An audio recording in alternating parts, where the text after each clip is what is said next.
നമ്മൾ മെലീഷ്യയുടെ ഹെഡ് ഓഫീസിലാണുള്ളത്. ഇടുക്കിക്കാരനായ ഒരു മിടുക്കനെ പരിചയപ്പെടാൻ വേണ്ടി വന്നിരിക്കുകയാണ്. ഓക്സിജനിൽ വർക്ക് ചെയ്യുന്ന മെൽബിനെ നമുക്കൊന്ന് കാര്യമായിട്ട് പരിചയപ്പെടാം. എങ്ങനെയാണ് നമ്മുടെ ഇൻസ്റ്റിറ്റ്യൂട്ടിനെ കുറിച്ച് അവിടെ വരെ അറിഞ്ഞത്? ഇൻസ്റ്റിറ്റ്യൂട്ടിൽ അറിഞ്ഞത് ഞാൻ എൻ്റെ ഒരു ഫ്രണ്ടിനെ ഇവിടുന്ന് ലക്ഷ്മി ചേച്ചി കോൺടാക്ട് ചെയ്തിട്ടുണ്ട്.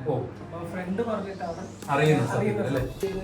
മൊബൈലിന്റെ ഫീൽഡാണ്. അപ്പം ഞാനിങ്ങനെ ആലോചിച്ചപ്പോൾ ഇനി മുന്നോട്ടാണ് നല്ല സ്കോപ്പ് ഉണ്ടായിരിക്കും ഒരു ചിന്ത വന്നു. പഠിത്തമൊക്കെ എങ്ങനെ ഉണ്ടായിരുന്നു? പഠിത്തം കുഴപ്പമില്ല, നന്നായിട്ട് പൊക്കോണ്ടിരുന്നു. എനിക്ക് ആദ്യമൊക്കെ ഇച്ചിരി പാടായിരുന്നു. പിന്നീട് വന്നപ്പോൾ ഇതിനു മുമ്പ് പ്ലസ് ടു പഠിച്ചല്ലേ?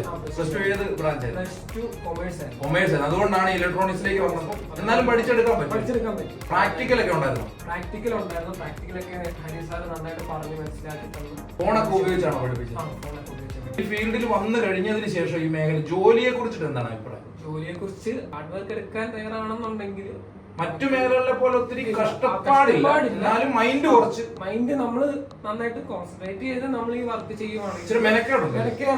ഇരുന്ന് ചെയ്യണം, നടുവേദനയുണ്ടാവും, അങ്ങനെയൊക്കെ ഒരു ബുദ്ധിമുട്ടുണ്ടാവും. പക്ഷെ എന്നാൽ നമുക്ക് ഈ ഒരു ടൈം വെച്ച് ബാക്കിയുള്ള ജോലികൾ വെച്ച് നോക്കുകയാണെങ്കിൽ ബെറ്റർ ആണ്. ഇനി മുന്നോട്ട് വലിയ വലിയ ഉത്തരവാദിത്തങ്ങൾ ഉണ്ടാവട്ടെ, സ്വപ്നങ്ങളെല്ലാം സാധിക്കട്ടെ. ഞങ്ങൾ എന്തായാലും കൂടെ ഉണ്ട്. Okay, all the best.